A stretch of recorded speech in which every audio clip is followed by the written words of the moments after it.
Next, let's come to our exercise questions. Hope you all understand the chapter very well. कुछ नहीं था, बहुत easy chapter था. बस क्या क्या था उसमें कि मैग्नेट इलेक्ट्रिक करंट क्या है, हीटिंग इफेक्ट और मैग्नेटिज्म, इलेक्ट्रोमैग्नेट का process. I hope you all understand it. So let's come to exercise question. Name any two effects of electric current. Electric current से क्या क्या होता है. Electric current can give rise to heating and lightning, है ना. heating होती है जिसके कारण वो जो ऑब्जेक्ट है वो गर्म हो जाता है, और lightning, लाइट मिलती है, करंट फ्लो करता है तो बल्ब ग्लो होता है. Electric current can convert a straight conductor into a temporary magnet. Electromagnet is a temporary magnet, है ना. क्या करता है कि हमने आयरन के ऊपर, ये आयरन है समझ लो, इसके ऊपर वायर को क्या किया, वाइंड किया, ठीक है. उसके साथ कनेक्ट कर दी बैटरी स्विच. जब हमने स्विच ऑन किया तो आयरन जो था, normal iron piece, it behaves like magnet. तो वो किसके कारण हुआ, क्योंकि करंट फ्लो हुआ तभी वो मैग्नेट बना. इसलिए हमने क्या लिखा कि electric current can convert a straight conductor into a temporary magnet. Clear. Next, when the current, question 2 है, when the current is switched on through a wire. Current जो है वो वायर से जा रहा है, means it is in on position. A compass needle kept near by get deflected from its north south position. Why, explain. कि जब switch को ऑन किया तो जो नीडल थी वो डिफ्लेक्ट क्यों हुई, मैग्नेटिक नीडल जो थी वो डिफ्लेक्ट क्यों हुई. When current is passed through the wire, it deflects the compass near it from north-south position like a magnet. क्यों? This is called magnetic effect of electric current. क्यों हुआ? Because of which affect magnetic effect, है ना. Current wire थी, ठीक है, उसकी नहीं, आयरन पीस है, ऊपर वायर थी, वो it behaves like a magnet when, क्योंकि कंपास नीडल एक्चुअली क्या है, मैग्नेट की बनी होती है. As we know that needle of the compass is made up of magnet. When this needle come in contact with another magnet then the like poles of magnet repel each other and opposite pole attract each other, so the deflection is seen in the needle. In this case the wire behaves like a magnet and cause deflection in needle. ये आप simple ये answer लिख सकते हो, because of magnetic effect of current. ठीक है, ये लिख दिया. उसके बाद आप सिंपली ये लिख सकते हो कि when current pass through wire, ठीक है, magnetism is there, magnetism is generated due to which compass needle get deflected. That's it. ये ज़रूरत नहीं है कि लाइक चार्ज है, वो अभी आपके सिलेबस में नहीं है. ओके, क्लियर है. नेक्स्ट है fill ups. Longer line in the symbol of a cell represent its dash terminal. ये लॉन्गर लाइन क्या रिप्रेजेंट करता है, positive terminal. The combination of two or more cells is called a battery. When current is switched on in a room heater, room heater में अगर current switch on है तो क्या होगा, it becomes red hot and emits heat. तभी room जो है वो गर्म होता है, तभी रूम जो है वो हॉट लगता है, तभी रूम का टेम्परेचर इंक्रीज होता है, क्योंकि उसमें से करंट फ्लो हुआ. The safety device based on heating effect of electric current is called fuse, है ना. करंट एक्सेस में फ्लो हुआ, फ्यूज वायर ने क्या किया, मेल्ट हो गई. क्यों मेल्ट हुई, क्योंकि उसकी रेजिस्टेंस कम थी, रेजिस्टेंस हाई थी और मेल्टिंग पॉइंट कम था. वो मेल्ट हो गई, उसने सर्किट को ब्रेक किया and hence save over appliance from being damaging. Clear है ये चीज़. Okay, next. Mark T if the statement is true and F if it is false. To make a battery of two cells, the negative terminal of one cell is connected to the negative terminal of other cell. False. Negative terminal is connected to positive. Negative is connected to positive. ऐसे होता है, ठीक है. When the electric current through the fuse exceeds a certain limit, the fuse wire melts and breaks. True. अभी हमने पीछे discuss किया. An electromagnet does not attract a piece of iron. क्यों, हमने तो एक्सपेरिमेंट में देखा कि जब उसे आयरन पीस के ऊपर वायर को रैप किया और स्विच को ऑन किया तो उसके आसपास जो आयरन पिन्स पड़ी थी उसने उसको अट्रैक्ट किया. ये फॉल्स है। Electric bell has an electromagnet, true है ना। वो आयरन पीस के ऊपर ही क्या है एक्चुअली, वायर वाइंड हुई है, वो अट्रैक्ट कर रहा है आयरन को, मैग्नेट बन गया, मैग्नेट ने अट्रैक्ट किया आयरन को और वो हैमर पे जाके बजा वो आर्म जो थी। क्लियर, तो it is true. Clear. Next, do you think an electromagnet can be use for separating plastic bags from a garbage heap, कि जो इलेक्ट्रोमैग्नेट है वो यूज़ हो सकता है कि हम गार्बेज मतलब गंद, कूड़ा जिसे हम कहते हैं, उसमें से प्लास्टिक बैग सेपरेट कर सके। No, the plastic bag does not get attracted by magnet. ठीक है ना।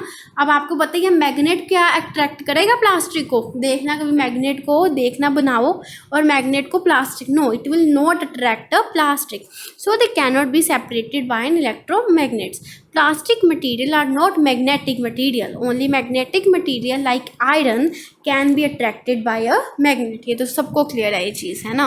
Next, draw in your notebook the symbol से। देखा मैंने बोला था फर्स्ट पहले ही सबसे पहले कि ये क्वेश्चन इंपॉर्टेंट है कि कनेक्टिंग वायर की इमेज ड्रॉ करो, switch on position, bulb, cell, switch off और बैटरी। क्लियर है। Next, draw the circuit diagram to represent the circuit shown in figure में एक सर्किट शो हुआ था, वो I was unable to bring it on my screen, so ये circuit मैंने draw कर दिया है।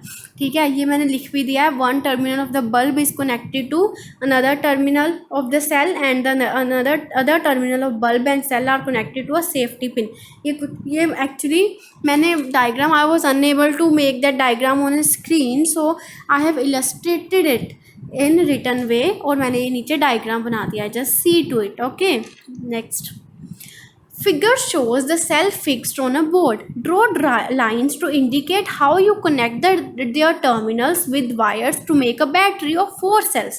सेल्स को मिला के क्या बनती है, बैटरी। और कैसे बनता है, पॉजिटिव नेगेटिव, पॉजिटिव नेगेटिव। कभी ऐसे कभी भी करंट क्या फ्लो होगा, positive positive, no positive negative. तो कैसे आप कनेक्ट करोगे वायर्स को, वायर यहाँ से गई पॉजिटिव, ठीक है, टू नेगेटिव, ये नेगेटिव, फिर से ये पॉजिटिव टर्मिनल, ये नेगेटिव टर्मिनल, ठीक है, फिर से ये positive terminal, negative, positive negative. To make a battery the negative terminal of one cell must be connected to the positive terminal of other cell और the next cell as shown in the diagram. Clear है ये चीज़।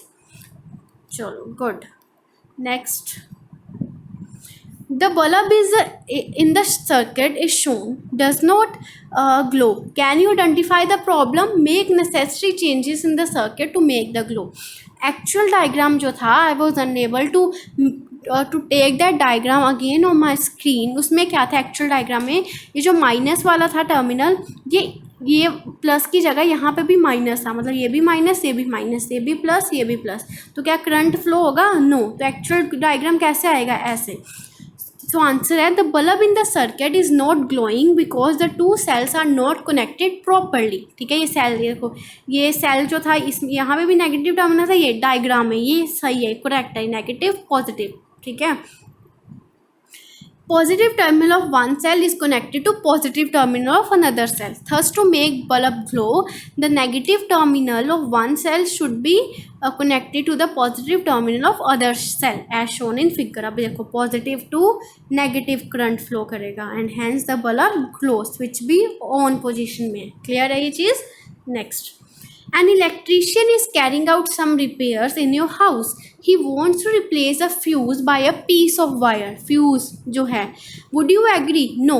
Fuse किससे बनी होती है, जो ये fuse मैंने बताया था, ऐसे फ्यूज़ होता है, ये फ्यूज़ वायर है, इसके ऊपर एक कंबस्टिबल नॉन कंबस्टिबल मटेरियल होता है। No, because fuse wire is made up of lead wire. और फ्यूज़ वायर मैंने किससे बोलता, किससे बनी होती है, कॉपर से, ठीक है, एल्यूमिनियम से या lead wire, which has very low melting point. A fuse wire melt quickly कब when large amount of current passes through the circuit. सब कुछ मैं आपको पीछे बता चुकी हूँ। If the electrician replaces a fuse by a piece of ordinary wire, मतलब ये वायर जो है ये समझ लो एल्यूमिनियम की वायर है, इसकी जगह पे ये कोई और वायर लगा देगा, तो क्या पता उसकी ये टेंडेंसी ना हो, मतलब दो दो चीज़ें सेम नहीं ना हो सकती। अब तुम हो, तुम्हारी कैपेसिटी क्या है 2 रोटियां खाने की, 4 खाओगे तुम वॉमिट करोगे, और एक साइड पे तुम्हारा फ्रेंड है जो 4 रोटियां, उसकी कैपेसिटी क्या है 4 रोटियां खाने की, अगर वो 6 खाएगा तो वो फिर वॉमिट करेगा। तो ये डिफरेंस पता है आपको। तो ऑब्वियसली दूसरी वायर लगाएंगे, क्या पता है उसकी रेजिस्टेंस कम हो या फिर मेल्टिंग पॉइंट बहुत ज़्यादा हाई हो, जिसके कारण जो एक्सेस करंट आपके स्विच में से निकल रहा है वो रोक ना पाए और आपको जो सर्किट है वो ख़राब हो जाए। तो replacing is wire is not a good idea. ठीक है, if the electrician replaces a fuse by a piece of ordinary wire, it increases the risk of overheating due to flow of excessive current. This may lead to short circuit and fire. Obviously ज़्यादा current flow होगा किसी भी appliance से तो ज़्यादा heat होगी तो fire, जो अप्लायंस है वो फायर पकड़ लेगा, तो हैंस अप्लायंस ख़राब हो जाएगा। इसीलिए replacing fuse wire is not a good idea. समझ आई क्यों? Okay, I hope this is clear. यही है सब कुछ। Okay, next in the circuit shown, ये सर्किट है, देखो ध्यान से, एक ए बल्ब लगा हुआ है, बी है, सी है। ठीक है, ये जो है ऑफ पोजीशन में है, ऑन नहीं है ना, ये देखो ऑफ पोजीशन में, और यहाँ भी क्या लगी हुई बैटरी है। Would any of the bulb glows when the switch is in off position? अगर ये स्विच जो है ये ऑफ पोजीशन में है, मतलब तुमने अपने रूम का स्विच जो ऑफ किया होगा, क्या कोई जादू आएगा और जो आपका बल्ब है वो ऑन हो जाएगा, या आपकी जो ट्यूबलाइट आपके रूम में लगी हुई वो ऑन हो जाएगी? नो। तो आंसर क्या है इसका? नो।